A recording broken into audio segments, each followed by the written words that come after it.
आज हमारा दूसरा सेशन है और हम खुदावंद के शुक्रगुजार हैं। आप सब इसलिए यहाँ पर मौजूद हैं ताकि हम सब मिलकर कलाम में से मिनिस्ट्री के बारे में, खिदमत के बारे में सीख सकें और इस कलाम से जो खुदावंद मसीह की दुल्हन के स्पुर्द किया गया है, इसमें से सीख कर हम बेहतर तौर पर मसीह की खिदमत कर सकें। कल भी हम खिदमत के हवाले से चंद एक बातों को सीखने की कोशिश कर रहे थे और हम इस बात पर जोर देने की कोशिश कर रहे थे कि मसीह का खादिम होना ज़मीन पर सबसे इज़्ज़त की बात है। मसीह का खादिम होना ज़मीन पर सबसे बड़ी इज़्ज़त की बात है। अगर आपको इज़्ज़त तलाश करनी है तो इस बात में करें कि मैं मसीह का खादिम हूँ। आमीन। तो चार बातें हम कर रहे थे कि चर्च को, मसीह की दुल्हन को ज़मीन पर मुअस्सर काम करने के लिए पहले नंबर पर किन लोगों की ज़रूरत है?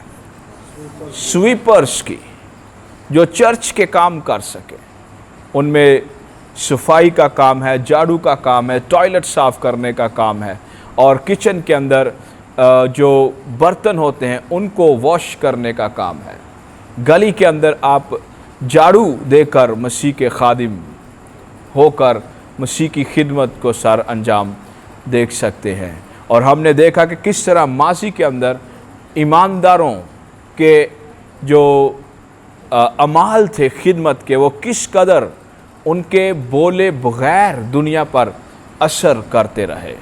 मदर टेरेसा की मैं बात कर रहा था कि किस तरह मदर टेरेसा की खिदमत के वसीला से उसको पता भी नहीं है और लोग तब्दील हो रहे हैं। साइलेंट मिनिस्ट्री, खामोश खिदमत। तो उसमें किस तरह खुदा ने मदर टेरेसा को इस्तेमाल किया। और फिर हम देख रहे थे दूसरे जो लोग होते हैं चर्च को जिनकी ज़रूरत होती है, वो कौन से होते हैं? सीकर्स, तलाश करने वाले, लोगों तक पहुंचने वाले, उन्हें मसीह की बाबत बताने वाले। और सीकर्स जो तलाश करें, मसीह ने कहा इब्ने आदम खोए हुओं को ढूंढने और निजात देने आया है। अब निजात मसीह यीशु ने दो हिस्सों के अंदर बांट दी है।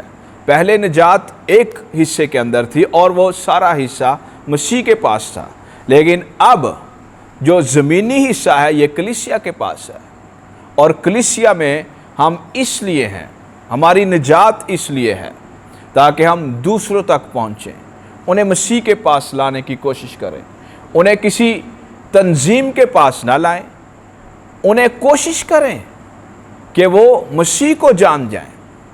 अगर वो आपकी बिल्डिंग में आकर आपके साथ प्रस्टिश नहीं करना चाहते, स्टिल विन देम, फिर भी उन्हें जीतें, उन पर काम करें अगर हो सके। उन्हें मसीह की पहचान देने की कोशिश करें ताकि शायद आपको नहीं पता होता कि क्या हो जाएगा, आपकी खिदमत से क्या हो सकता है। और एक मोमेंट, एक लम्हा आपकी ज़िंदगी का आपको हिस्टोरिकल पर्सन बना दे। डॉक्टर सतीश कुमार एक इंडियन खादिम है और तकरीबन 2 लाख लोग हर संडे में उस चर्च के अंदर इबादत करते हैं। और वो एक हिंदू था। तकरीबन 10 से 11 साल की उम्र में उसने यीशु को कबूल किया और उसकी ज़िंदगी के अंदर काफ़ी ख़राबियाँ थीं।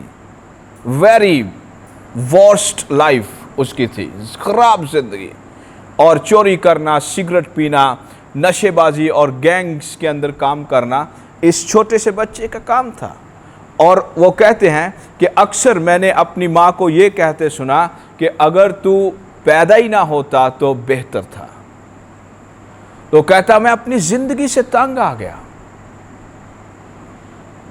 और मैं दुआ करता था कि अगर कोई मेरा खुदा मुझे तब्दील कर सकता है तो मुझे तब्दील करे, लेकिन ऐसा नहीं हुआ। तो एक दिन क्या हुआ, एक एवेंजलिस्ट, ग्रेट मैन, खुदा का खादिम, कहता है वो गली में से गुजर रहा था और उसने कहा यीशु जिंदगियां बदलता है। सतीश कहते हैं मैंने सिर्फ ये बात सुनी और मैं अपने घुटनों पर झुका और मैंने कहा यीशु अगर तू वाकई जिंदगियां बदलता है तो मेरी जिंदगी बदल। और कितने अरसे में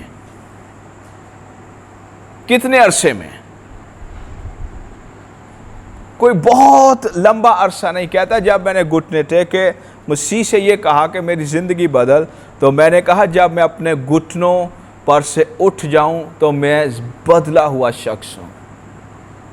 और डॉक्टर सतीश कुमार की ये हिस्ट्री है ज़िंदगी की, कहते हैं जब मैं अपने घुटनों पर से उठा तो मैं एक नया इंसान था। तो उस एवेंजलिस्ट को नहीं पता था कि उसकी प्रीचिंग इतनी इफेक्टिव है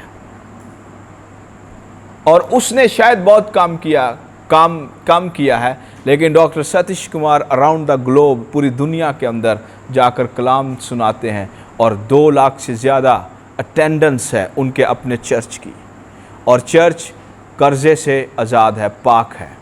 वो बिल्डिंग उनके अपनों पैसों से बनी है, सीट्स उसके अंदर, जो कुछ भी उस बिल्डिंग को खूबसूरत बनाने के लिए किया है इंडियन लोगों के पैसों ने किया है।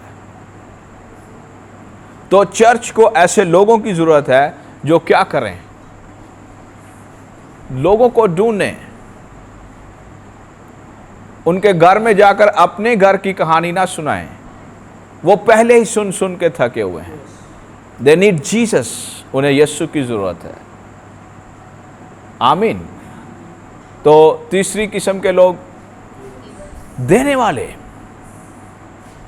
जो दें मसीह की खिदमत के लिए, मिनिस्ट्री के लिए, जिनका दिल और पर्स खुला रहे।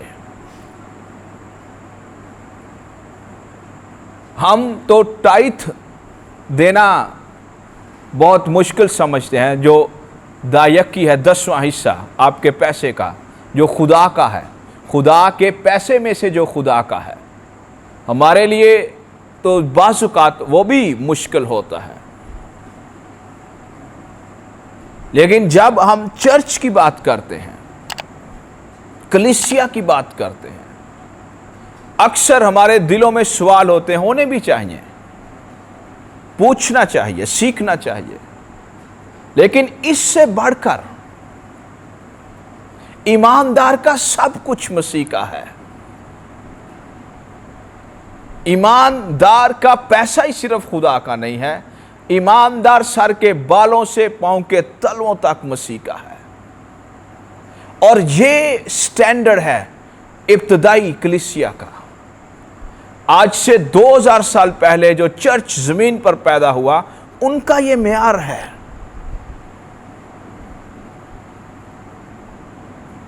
आमीन। उनका देने का मेयार ये है। आप बात टाइथ पे भी आप बहस करते हैं पास्टर्स के साथ, तो उनके देने का मेयार मैं आपको दिखाता हूं। अमाल की किताब के 4थे बाब में जो हमारा स्टैंडर्ड है, और कलाम के अंदर लिखा हुआ है 4थे बाब की तकरीबन मैं 33वीं आयत पढ़ना चाहता हूं। और रसूल बड़ी कुदरत से खुदावंद यीशु के जी उठने की गवाही देते रहे और उन पर बड़ा फजल था,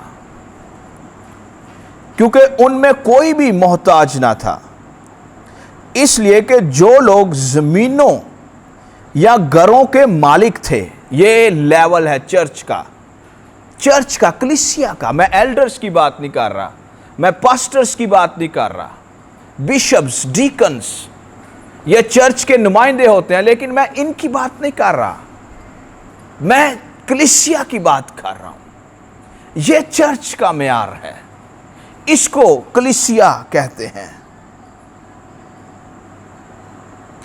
या घरों के मालिक थे, उनको बेच बेच कर बिकी हुई चीजों की कीमत लाते और रसूलों के पांव में रख देते थे। फिर हर एक को उसकी जरूरत के मुआफिक बांट दिया जाता था। यह इस म्यार है कलीसिया का। किसका म्यार है? मसीह यस्सु की कलीसिया का म्यार है। आमीन। यह अच्छी बात लिखी हुई है। आमीन। और देना हमारी खास जिम्मेदारी है। अगर आप नहीं देंगे, इंजील रुकेगी। इंजील जब रुकेगी, खुदा गैर कौमों को लेके आएगा। जो कुछ आपको मिलना चाहिए वो डाइवर्स हो जाएगा, वो उसका रुख बदल जाएगा। अक्सर आप रास्ते में जाते हैं, रास्ते के अंदर एक उन्होंने रुकावट रखी होती है, उस पर लिखा होता है माजरत के साथ मुतबादल रास्ता इख्तियार करें। यानी कि दूजे रास्ते तो जाओ, ए बांदे। और जब भी देने की बात आए, अपने बच्चों को हमेशा इनकरेज करें। उनको कहें दो, ज्यादा दो, मसीह को, इंजील को दो। जो कुछ दे सकते हो दिल से, खुशी से दो। आमीन। और चौथे लोग जो अपनी तारीफ ना करें, अपनी तारीफ ढूंढे ना, दिखावे के लिए काम ना करें। कहते फिरन मैं यह कीता, मैं भी यह कीता। आपने किया। अपनी जिंदगी का मेरा एक सीक्रेट है, मेरी लाइफ का। मैंने अपनी जिंदगी के अंदर इस बात को देखा है कि जितना ज़्यादा आप काम करने के बाद मसीह को जलाल देंगे, उतना ज़्यादा आप तरक्की करेंगे।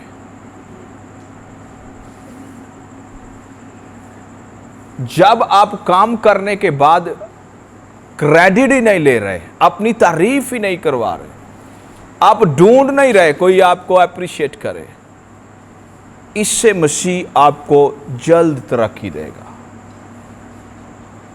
और ये एक भेद है जो ईमानदारों के पास होना चाहिए। तेरा अपना मुंह तेरी तारीफ ना करे।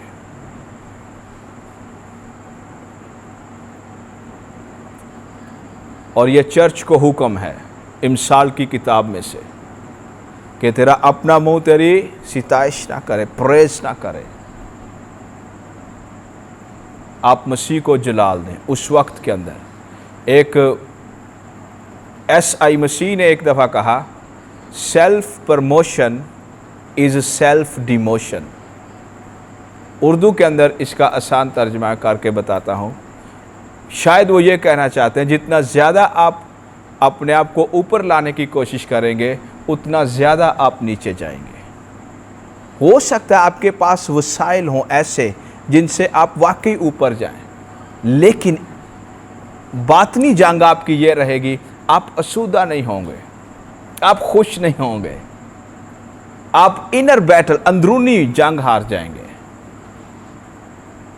तो चर्च को 4 किस्म के लोगों की ज़रूरत होती है, जिनमें होते हैं स्वीपर्स, सीकर्स, गिवर्स, और जो सेल्फ प्रमोशन नहीं चाहते। आमीन। आमीन। ये अच्छी बात है। आमीन। हालेलुया। और आज का हमारा जो सेशन है ये बड़ा ही कीमती है। कल वाले सेशन का रिव्यू हमने किया क्योंकि कल कुछ लोग नहीं थे, तो इसलिए आज का जो हमारा सेशन है इसका नाम है इक्विपमेंट। लेस करना, तैयार करना, सजाना। उर्दू के डिक्शनरी के अंदर इस लफ्ज़ का एक मतलब यह है सजावट करना, डेकोरेट करना, इक्विपमेंट। तो सादा बात यह है कि मसीह यीशु की खिदमत करना ये एक बहुत बड़ी इज़्ज़त की बात है। और अगर ये खिदमत मसीह के तजर्बे और मसीह की समझ के बग़ैर की जाए तो ये ज़्यादा इफ़ेक्टिव कारआमद नहीं होगी। तो जब इस खिदमत में मसीह का तजर्बा और उसकी समझ शामिल होती है तो फिर ईमानदार या खादिम जो खिदमत करना चाहता है मसीह की, वो ज़ोरदार हो जाता है। उसकी मिनिस्ट्री को फिर खुदा फल लगाता है, उसकी खिदमत को फिर खुदा अजर देता है, रूहों की सूरत में, निजात की सूरत में। और समटाइम्स बाज़ औक़ात खुदा आपकी समझ को इस कदर वसी कर देगा कि लोग आपकी समझ पर इन्हिसार करेंगे। तो आज पहली बात जो मैं आपके साथ करना चाहता हूँ, मैं आपको की नज़र एक बड़ा मशहूर हवाला है मरकुस की इंजील के अंदर 10वें बाब की जो आखिरी आयात हैं, आखिरी सेशन है तकरीबन, उससे ऊपर एक कहानी है जिसमें याकूब और यूहन्ना की माँ मसीह यीशु के पास आई है और उससे दरख्वास्त करती है कि खुदावंद अपनी बादशाहत के अंदर, उनको लग रहा था कि शायद यीशु जल्द बादशाह बन जाए। तो उन्होंने सोचा कि इन्हें बादशाह तो बन ही जाना है, तो ये साड़ी मासी का भी मुंडा है, तो उंज भी उस्ताद भी है साडा, तो ये नाल साडे दो दो रिश्ते ने, तो असी क्यों ना इस तो पहले कि कुछ होवे असी सीटां बुक कर लिए।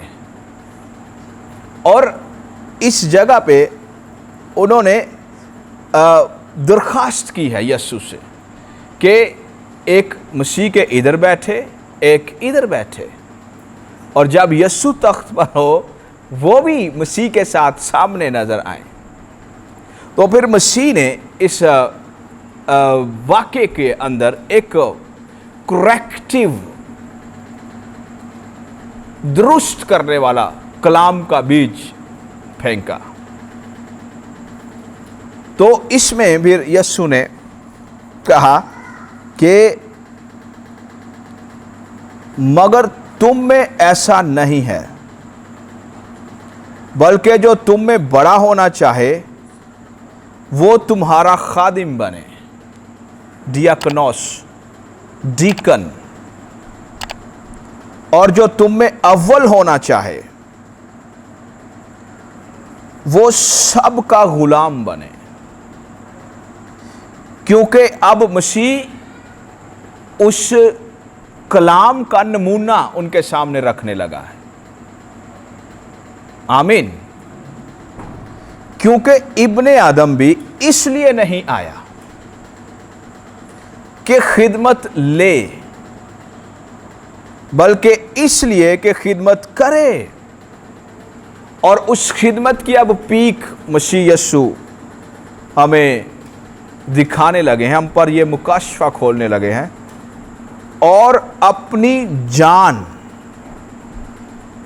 बोतेरों के बदले फिदिया में दे। आमीन। ये स्टैंडर्ड है मसीह यीशु के खादिम होने का, ये म्यार है। इसमें इसकी थोड़ी सी बैकग्राउंड ये है कि जो इंजील है ये रोम की कलीसिया को लिखी गई है, और रोम के पास सिर्फ एक ही बात है, और वो है पावर, कुदरत, इख्तियार। और रोमी हुकूमत में उतने रोमी सिटीज़न नहीं थे जितने गुलाम थे। गुलामों की तादाद रोमी शहरियों से भी ज़्यादा थी, और गुलामों को बगैर किसी वजह के मारा जा सकता था। और इनके तमाशे होते थे पुराने वक्तों में, तो जो गेस्ट आए हुए होते थे वो उनसे रिक्वेस्ट करते थे कि गुलामों को तलवारें दी जाएं और वो एक दूसरे का कत्ल करें, और इससे ये जाहिर करें कि रोम से ताकतवर हुकूमत ज़मीन पर कोई नहीं है। इस सारे माहौल के अंदर एक नया शख्स आता है जो मोजज़े भी करता है, जो खाने खिला सकता है, जो मुर्दे जिंदा कर सकता है, जो कब्र में पड़े हुए हैं। और लोगों ने मसीह को बादशाह बनाने के लिए भी रिक्वेस्ट, अर्जी मसीह की हजूर रख दी। तो इस सारे माहौल के अंदर मसीह ने कहा कि जो कुदरत है वो उस वक़्त ज़्यादा कारआमद है जब वो खिदमत के अमल से गुजरे, क्योंकि इनके पास जो कुदरत है उससे लोग तबाह होते हैं, गुलाम तबाह होते हैं।